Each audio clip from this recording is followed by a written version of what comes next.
Mr. Kazarian, you are in Greece again. You keep on insisting, investing on our country. Why? Well, I think we are what's known as value investors. And for us, we see Greece as an excellent opportunity of the difference between kind of good management and management that is maybe not so good. And when there's an opportunity to have better managers in your government in particular, the country could just be extraordinary. That's just true. I mean, and it's because, in fact, you don't have managers.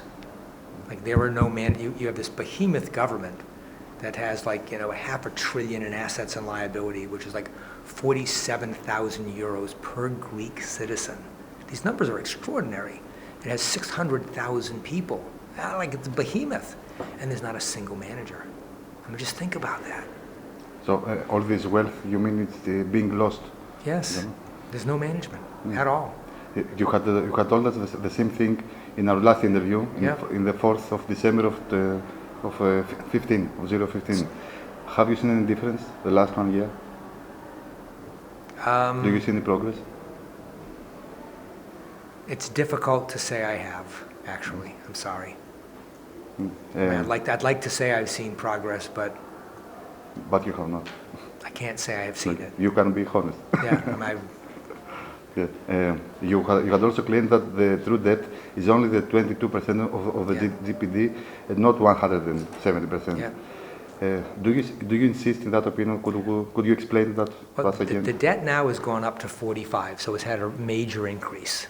And the reason it's had a major increase is that when we calculate your debt, we use international standards. So that's one thing we do. We don't take this future value 50 years from now. We take the value today, which is what you do with any payment, like what you have to pay it on. And that's the international standards. That's like what everybody does. But then you subtract the financial assets that the government owns. Well, the fact that the financial assets have declined massively, like you lost the value of all your bank stocks, like you had invested in your banks, and you put maybe like 30 billion, and it's now worth 1 billion, that's money that's been lost. And so your debt number goes up massively. So now, according to your calculations, the debt is 45%. 45%. Yeah, it's way up, and that's not good at all, and we're not happy about it. Even though, could you explain to us why it is 45 and not 170 as we are being told? Yep. 170 is a number called future value, and that's what you have to pay in the future. So, example, if someone were to loan you 1,000 euros today, and basically say you pay me no interest for 40 years or 50 years, and no principal for 20, that's not really, you wouldn't take that future value. You'd say, no, that's obviously very different from someone making a loan to you and say, pay me 8%, and I have to start paying me, 2 years from now. There are two totally different, debts. Yeah. And the international standards, which are really, really helpful, allow you to distinguish between the two. And that's the beauty of international standards. So they kind of make them both, they allow them to become, comparable in measurement. And when you calculate that future value, when you put it on like a present value basis, it's the difference between telling someone if they were to take a cab ride tomorrow, and it's 5 euros, and they told the cabbie, I'll pay you that money in 2060. What would the cabbie say? Of course not. That's like worthless. Yes. That's what your debt is. It's been pushed out so far that it's basically worthless. And then you have financial assets, which in some cases, when you borrowed money from the ESM and you invested it in the banks, that doesn't increase your debt. Like if you went and borrowed money to buy a home, for example, or a bicycle, or a motorcycle, when you borrowed the money for the motorcycle, you have the motorcycle as an asset. And when they calculated their debt, they didn't add the asset, they didn't subtract the asset from the debt. It just literally made no sense. It's why our debt went up. It's, yes, but you have the asset. And they didn't. They just did the one side, they didn't do the other. That's inexperience. And it's just people who, don't have a background, and it takes quite often, 10, 15, 20 years of experience to understand this, so you can make the decision immediately. If you have no background in it, you're just going to make mistake after mistake after mistake after mistake after mistake. That's what happens. But I guess our European counterparts, IMF, our borrowers, know these things. Why aren't this simple, let's say simple economic thought, a part of our negotiations? Well, I think Klaus Regling at ESM has done his best. It's in his annual report. He talks about it. And he's mentioned it repeatedly to reporters.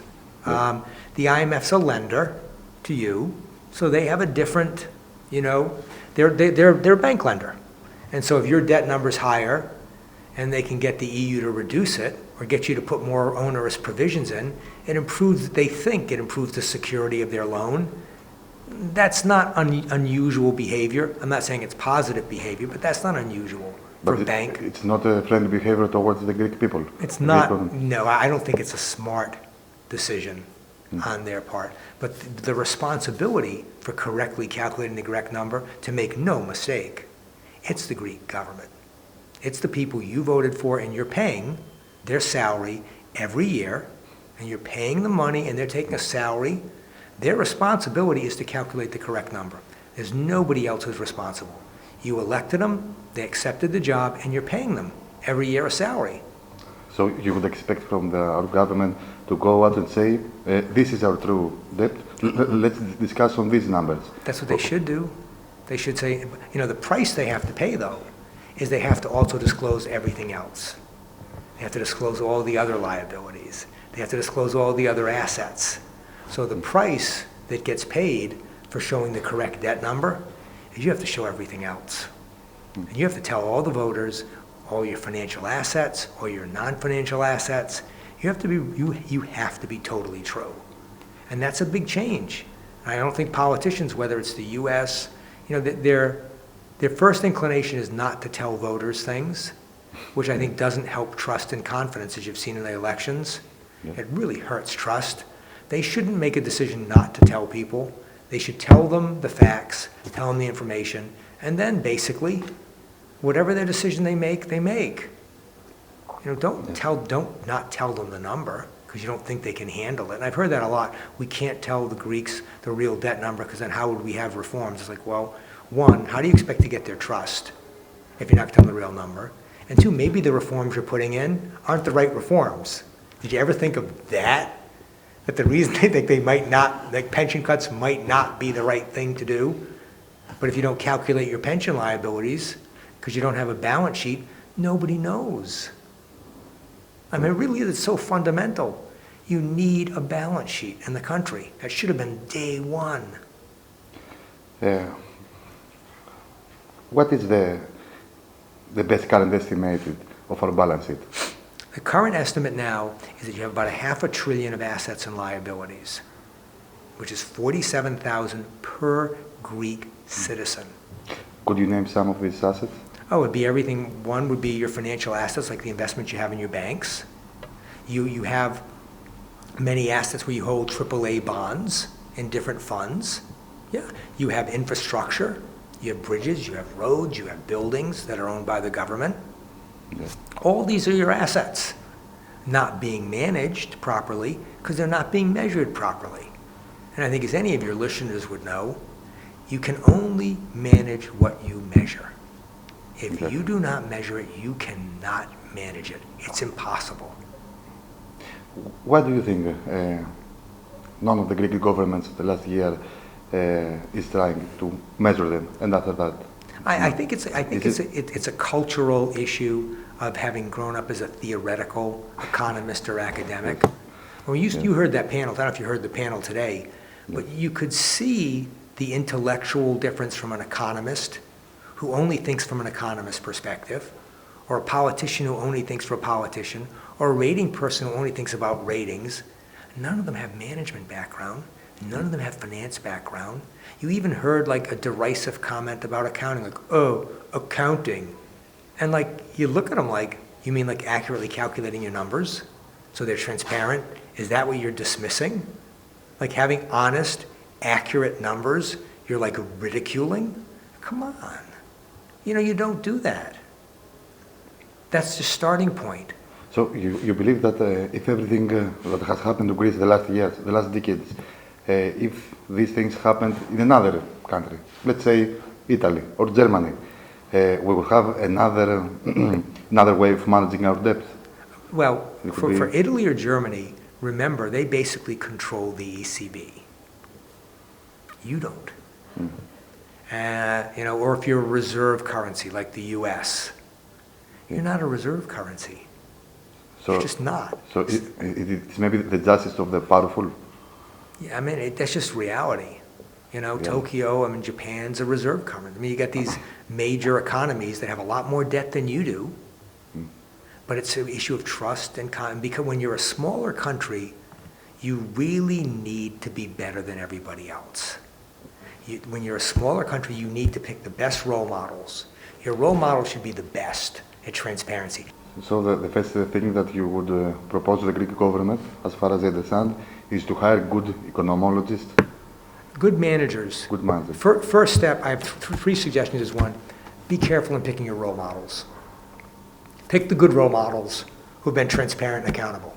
Pick Switzerland, pick New Zealand, pick Canada, pick the UK. Don't pick the ones who have no trust and no confidence in the capital markets. Do you see that the Greek government is taking the wrong role models? I don't see them taking the right role models. Okay.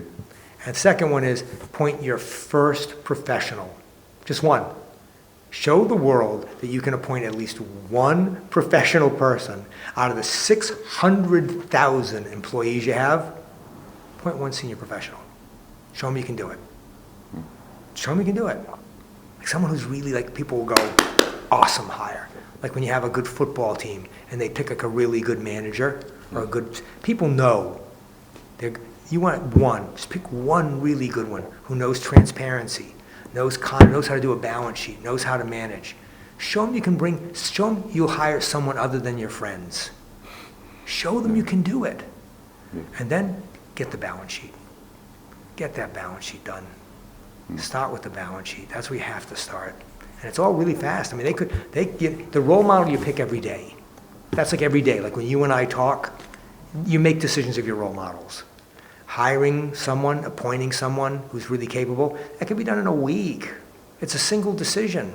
No political authority, no legislative power, pro bono position, which means he or she does it for free for 2 years, which a lot of people will do just for the challenge of putting on their resume that they actually did something that other people thought was impossible. Yeah, there's a lot of people, not a lot, but there are people who would love that success. They'd go down in the history books. They really would. Are you optimistic about our country? We're long-term investors. That's what we do. Have you regretted your investment in Greece? This is what we do. Do you believe you will get your money back? Oh, we've, from an investment point of view, remember we bought at such a low price. So, that's not an issue for us. Yeah, for you're still paying, like us and others, 7% when Portugal's paying 1%. What are you paying 7% for? You shouldn't be paying me 7%. You shouldn't be paying bondholders. You should be paying 1 or 2. It's trust and confidence in your people. Would you give them your taxes willingly, and would you loan them money? That's the question you ask. It's not the debt. That they can calculate it correctly.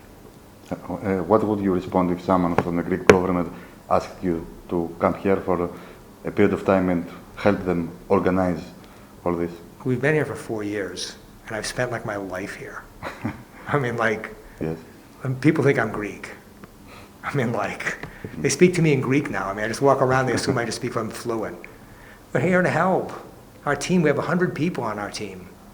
All 4 accounting firms. Yeah. We help, that's what we do. But we are, we believe honest and truth. We do believe in truth. You've got to be truthful. We will not participate with people who don't want to be truthful. You got to tell the truth. What is your opinion about the discussion about debt relief?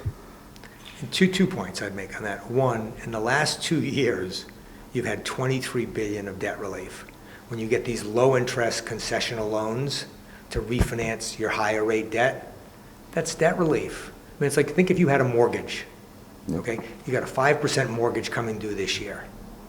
and your friend, your cameraman comes over to you and says, I'll loan you the money for 0% for 40 years. You just got debt relief. Like any international standard there is, that's debt relief. And economically rationally, that's debt relief. And they won't mention it.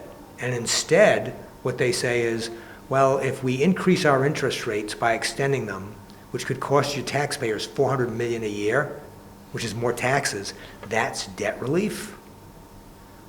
We sit there and like, I'm sorry, you're going to increase the interest expense for the taxpayers by extending these maturities, and you're going to tell me that's debt relief when I have to pay more interest?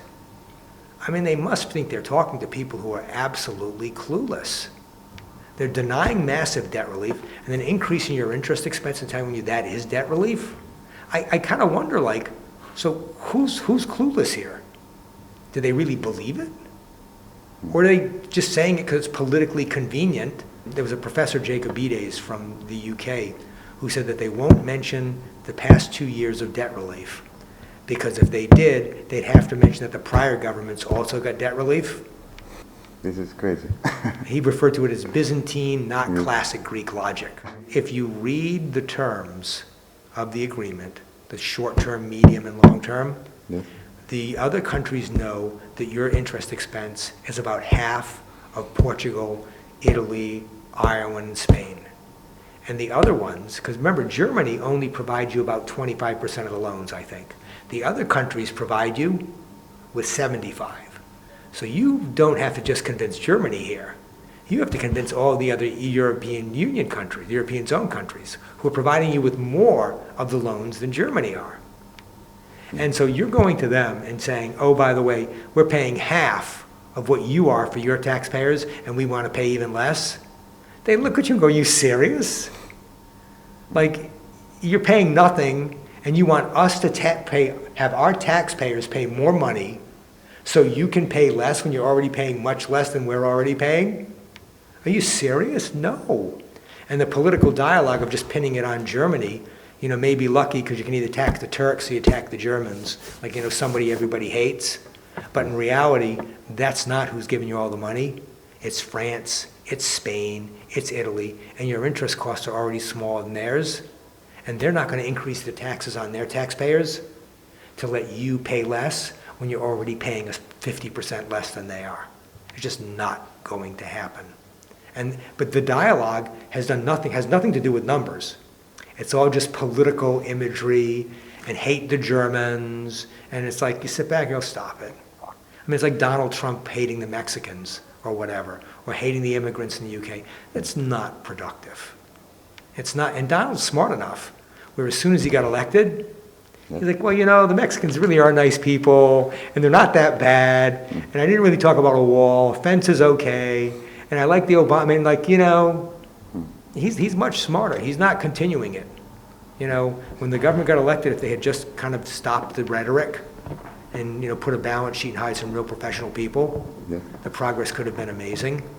But they seem to have a real difficult time losing that, you know, student anarchist activist. From a distance, that's what it looks like. They just have difficulty moving beyond that ideology and student kind of activist mentality.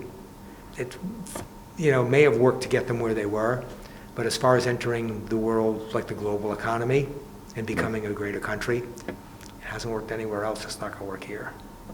What would be your message to the Greek people? Ask the government, like, encourage your political leaders to pick the right role models. We'd like to be like Switzerland. We'd like to be like the UK. We want to be like New Zealand. We want to be like Canada. We want to be like the best. And please hire good people. Hire good people. Don't hire just your friends. Don't hire just your friends and pretend they have experience. And then get your balance sheet done.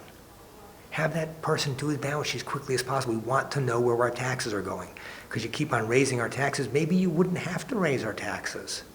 Maybe you wouldn't have to calculate cut our pensions. You don't know, because you don't have a balance sheet. That's what we've learned from all the other countries over the 4 years. They've all told us the same thing. Start with a balance sheet, abundantly clear. Don't do theory, Don't talk about, judicial systems. All that stuff is super, super hard and very, contentious. Get your balance sheet done. Okay. Thank you for Thank you. a very interesting. Now look,